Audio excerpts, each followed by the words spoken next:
It's that NC melodic, indeed heliotropic, tracing the sun, but you're correcting the optics. Not a cloud in the sky, not a hint of wind, just the Carolina blue skies, yo. Here we go again. Don't be afraid, come through. We'll give you. Well, hello, ladies and gentlemen. Good evening. Welcome back to another evening with Blockchain Braun. It's good to have you here. If you would please, as you come into the video, if you would smash up the like buttons, subscribe and share with a friend, I sure would appreciate it. All right. It looks like the ILA and the USMX have reached an agreement, and they have agreed to suspend their strike. Initially, when I got the news, I was on the road and I pulled over to the side and I was getting information in. And so I went ahead to my destination and I got out of the car and tried to do a quick video and put it out. And I guess it was okay, but I didn't like the way it turned out. So I just took the video down. So my apologies for the people that seen it and wanted maybe to come back and look at it. My apologies. So I just had to revamp and do a more detailed video. So here we go. So it looks like the ILA and the USMX have reached an agreement, and the strike has been suspended, at least until January the 15th of 2025. So this is kind of under the guise of, okay, whatever agreement they have, I don't have all the details of that. So hopefully maybe I'll bring that out at some point in time over the weekend. That'd be great if I can present that to you guys. But it looks like basically if what they agreed to is adhered to, then this strike is suspended at least until January the 15th of 2025, which is tremendous. So the workers can get back to work and we can suspend this strike. And it didn't hurt us that bad, thank God. With everything that we have going on right now with the hurricane and with just the different things that we are involved with as a country, we don't want to spread ourselves too thin, so to speak. And so this is something that we definitely didn't need. So I am so glad they came up with an agreement. Thank goodness. So basically, this is what we have. So they were initially presenting,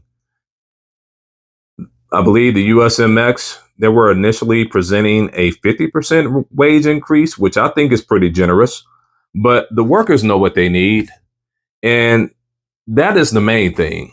I'm not in anybody's pocket telling them what they should make or what they shouldn't make.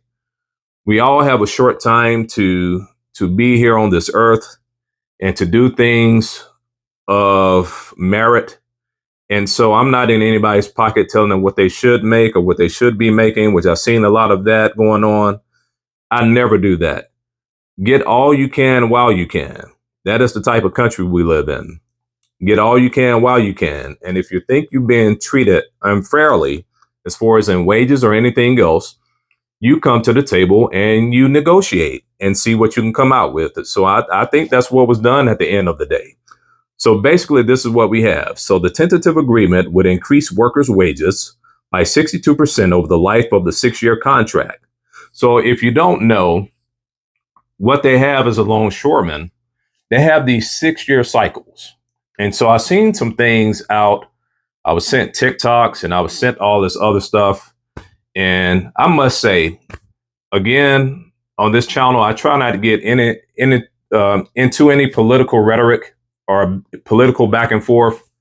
That's one of the main reasons I'm not on some social media outlets, is because, especially TikTok, is because I'm presented with a little bit of information with not all the context. And so then with all these different things coming out about the election, what candidate is being supported, why this candidate is wrong. And I know it's this time of year, but it's the vitriol, it seems, that comes behind this right now. I'm not really into. My thing is, look, I'm a Christian. I'm just go ahead and put that out there, but I don't come out here trying to push my religion on others. But what I'm not going to do at a time when I'm trying to make sure I'm in alignment with God, especially in a time like this where everything that's going on, I'm not at the altar of President Donald Trump, and I'm not at the altar of Vice President Kamala Harris. Those are not the people I worship.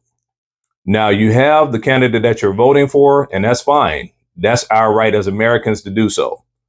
But I'm not worshiping either one. But I do have my ideology. I do have the things that I believe in. But we've all been able to, over the years as Americans, believe what we want to believe, do the things that we want to do under our constitutional rights and under the laws that we have, of course, and be able to move on in a peaceful manner. And for me, that's what I choose to do. So if you're sending me something and you're trying to get into this political sparring, I'm not doing that. What I try to do is stick to kind of my area and present the facts the best way I know them. Can I make mistakes? Yes, I can. And hopefully, with the comments that I come across and the people that are subscribed to me, and hopefully I'll be able to get more subscribers in the future, they'll know me to be a stand-up guy that tries to bring the facts in a bipartisan manner the best way I can. Everyone has some type of bias. We can't just totally disregard that. But when it comes to the facts and when it comes to the truth, I want to be able to present them in the best way I possibly can. Now that we're past that, so 62% wage increase, which is outstanding over a 6-year time frame. So with the longshoremen, they go in these 6-year cycles. So the initial contract was signed 2018, September the 30th of 2018.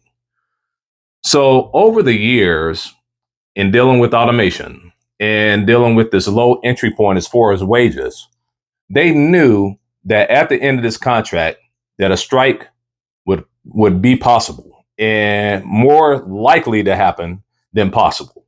And so they've been knowing this for 6 years. So they didn't just bring this up because an election is happening in November to sway a voter from voting from one party or another. That has nothing to do with it. Matter of fact, Vice President Harris wasn't even thought about in 2018 as far as running for vice president or president. She wasn't even on the radar then. So I see people associating this with that. This had nothing to do with it. I don't care who was in office. If it would have been President Donald Trump or Vice President Harris and President Joe Biden, it would not have mattered. These people were going to go on strike regardless. And so they have a 62% increase over 6-year time span. And this kind of works within their 6-year cycle as far as the realms of their contract. So initially, 50% was presented, but the tentative agreement now would bring the hourly wage for a top dock worker to $63 per hour. Now, that's top dock worker, guys. Now, I want you to understand something. Again, as I told you, they go within the realm of a 6-year contract cycle. So at the end of this 6-year contract, they also have, as far as their wages are concerned, there is a 6-year progression to get anywhere near the top tier. So everyone there is not making $100,000 per year. I saw that out in the news and I was like, that's inaccurate. Okay. Everyone's not making that. Everyone doesn't come in and make that. There's a 6-year progression before you get to that point. Okay.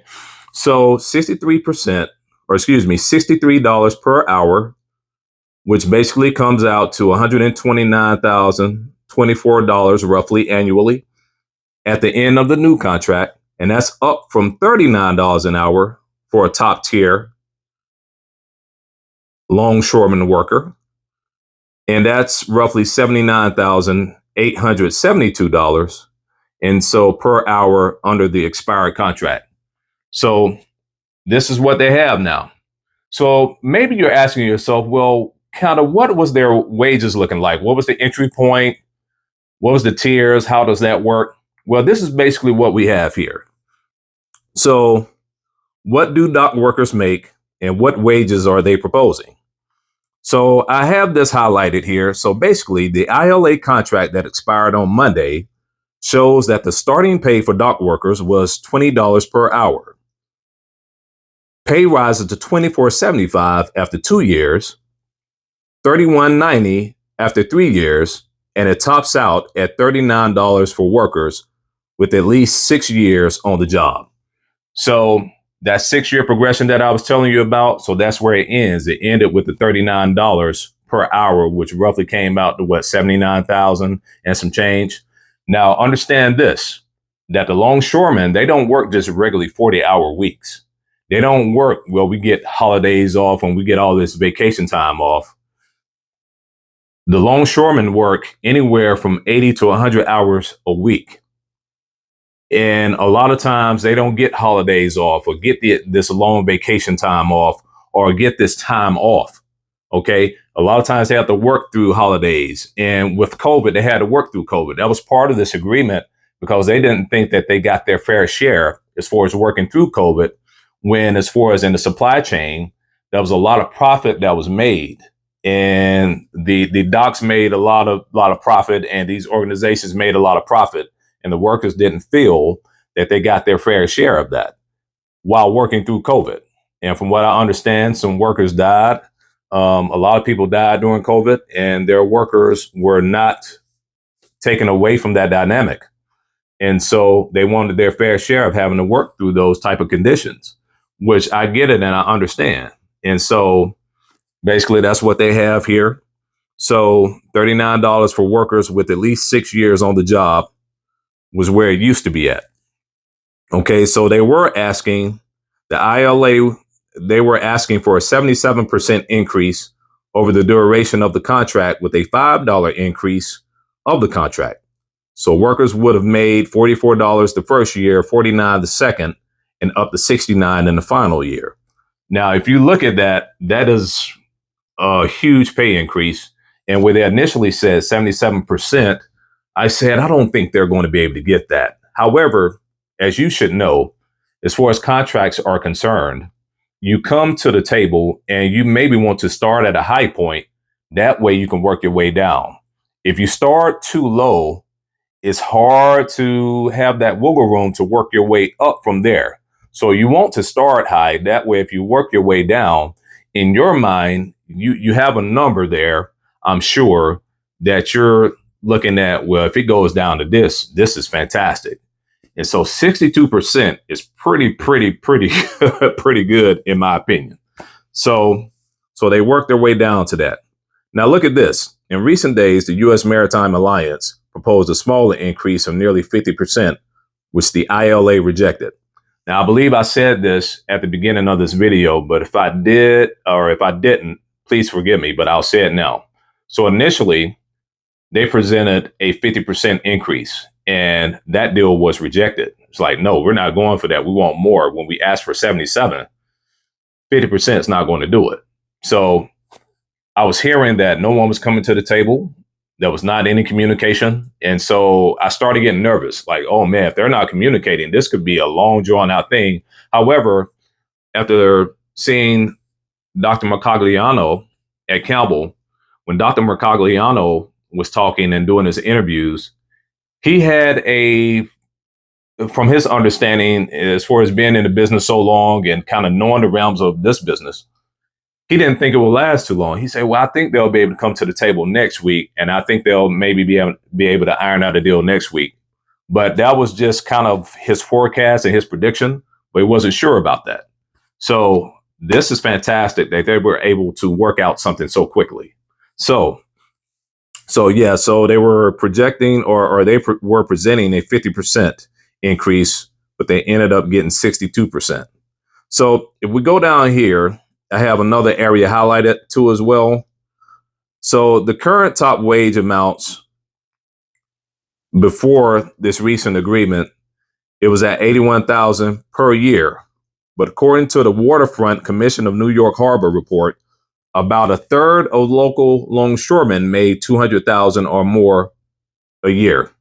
So if you look at that, guys, so again, I told you it's a tiered progressive system as far as the wages. So everyone doesn't come in making that amount of money. You come in making like 20. Okay. So you come in making 20 and then you work your way up from there. So yes, there are some out there. They said a third that's making 200,000. So if you look at that, if you look at a third that's making 200,000 or more a year, and you really kind of narrow that down. So from what I understand, there are, I read two numbers. So initially when the news was coming out, I read there are 45,000 dock workers. It could be more than that. And then I read 65,000. So if you go into a third of 65,000, that's around 21,000 and some change, I believe, of workers that are making those top tier salaries. If it's 45,000 and you look at a third of that, what's that? Roughly around 15,000 or so that's making those top salaries. So again, guys, that's not everybody that's making those. That's a third. I guess a third is a good number, but you got to look at the conditions they're working under. Um, some of these people are pulling time and a half. They're not working just regular 40-hour weeks. They're working 100 hours a week sometimes. So that's a lot. They're working through holidays. They're working through a lot of time that we don't work through. So you have to factor all of that into the wage and not just have it where, man, why are these people striking when they're making 200,000, 300,000 a year without putting everything in its proper context. So that's what we're looking at. Now we have where the ILA president, a lot of news was going around about him because he had a picture shaking hands with Trump and he, had some jewelry and things on, and he does pretty well for himself. So he was like, man, why is he's making all this money? So what's the big deal? So this is what we have here. So he's been getting death threats, which this is absolutely horrible. Again, guys, like I told you before, I'm not in anyone's pocket. I'm not telling the person what they should or shouldn't make. And so I'm not in the person's pocket and I don't know what they do and how they do it. I'm just getting knowledge of how the Longshoremen's Association works and how, as far as those type of jobs work, I've been educating myself of that within the past couple of weeks, but I didn't know the intricacies of it before. So he's been getting death threats. So Harold Daggett has been getting death threats. So what we have here from the International Longshoremen's Association, from their website, the ILA president and chief negotiator, Harold J. Daggett, has been subjected to death threats and harassment, including New York Post publishing his home address, putting his safety and his family's safety at risk. This is absolutely terrible, guys. I don't wish this on anyone. And hopefully at some point in time, we veer away from that, but you're always going to have the crazies that do crazy things, unfortunately. So this is what we have. So it looks here, as you see where I have highlighted, I have here that, and I wanted to make a point of this so you'll know how he works. And it seems like he works for his employees. So if there's anyone there that is a longshoreman and they know how this works, maybe they can add more context to it, in the comment section below. But from what I understand, as I have highlighted here, it says he already negotiated 2 landmark 6-year master contracts with the United States Maritime Alliance, or the USMX, in 2012 and 2018. As a nearly 60-year veteran longshoreman of the waterfront, he understands better than most the struggles of working on the waterfront, long hours away from family, working in brutal weather conditions, or working in brutal weather conditions, my apologies, and the real dangers of getting injured or killed in this dangerous occupation. As I said before, this is not one of those regular jobs here. This is a very dangerous job, and they work extremely long hours. So I'm not in anyone's pocket like that. So I'm glad they were able to get 62%. Hopefully, the sides of the deal will be adhered to where it's not just suspended until January the 15th, but it's totally done with, and they can roll on with this 6-year contract. So hopefully, I think that's what's happening. Hopefully, I think that's what will happen. I'm going to be very optimistic in reference to that. So I am so glad they got that deal done. Thank you, longshoremen. Thank you, ILA. Thank you, USMX. Now we can move on with life and have the supplies we need, have the things we need. Look like we're looking forward to some regular holidays, hopefully. I know we got a lot to deal with worldwide, but this right here was a big hurdle. And there was a sense of urgency in this. And I know I'm getting a little tongue tied, but I am really glad that they got this done because I saw some very grim things coming down the road if they didn't. Okay. So this leads me to my next subject here. I live in the state of North Carolina. And as you know, we were hit hard by Hurricane Helene. And I don't want to say it was unexpected, but we were not expecting to get hit like this on the western part of North Carolina. And so Asheville was hit very hard. Chimney Rock and all the areas in Asheville was hit hard. Canton. So all the areas in that western area, part of North Carolina, was hit pretty hard. And so they really need your help. We really need your help in the state of North Carolina. What's funny is Tampa is my second home. And so I have family down in Tampa. I used to live in Tampa. I love the state of Florida. So North Carolina is my home. So I'm a son of North Carolina, but I always say I'm an adopted son of Florida. Those are my people down there too. I love the state of Florida. I love my people in Florida. God bless all of y'all down there. And I do thank God that Tampa didn't get hit hard. So my family in Tampa, my friends in Tampa, all the people of Tampa, all the people in Florida, from the eastern part of Florida to the western part of Florida, all in the Gulf Coast, you know, I'm glad you're safe. But for my people in North Carolina, my home here, North Carolina, my heart is with you. And so, guys, they need all the help that they can get. So what I'm going to do, I'm going to leave some websites here where you can donate. And let me thank the longshoremen too as well, the ILA organization and the people of the longshoremen. They have contributed $100,000 so far to the hurricane relief. And guys, I want to thank you. God bless you for your donation. We surely appreciate it down here.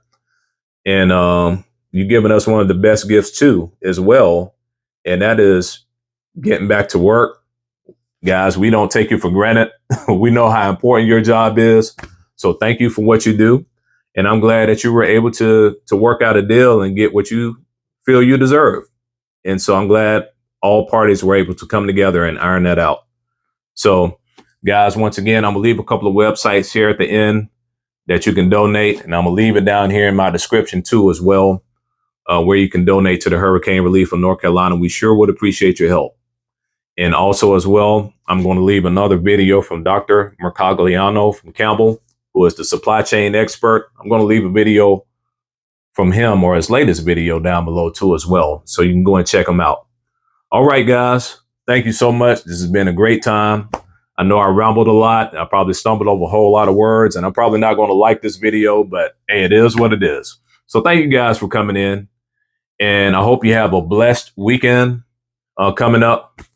And remember, always, always, always stay vigilant. It's the NC melodic, indeed heliotropic, tracing the sun, but you're correcting the optics. Not a cloud in the sky, not a hint of wind, just the Carolina blue skies, yo. Here we go again. Don't be afraid, come through, we'll give you love, like February 14th.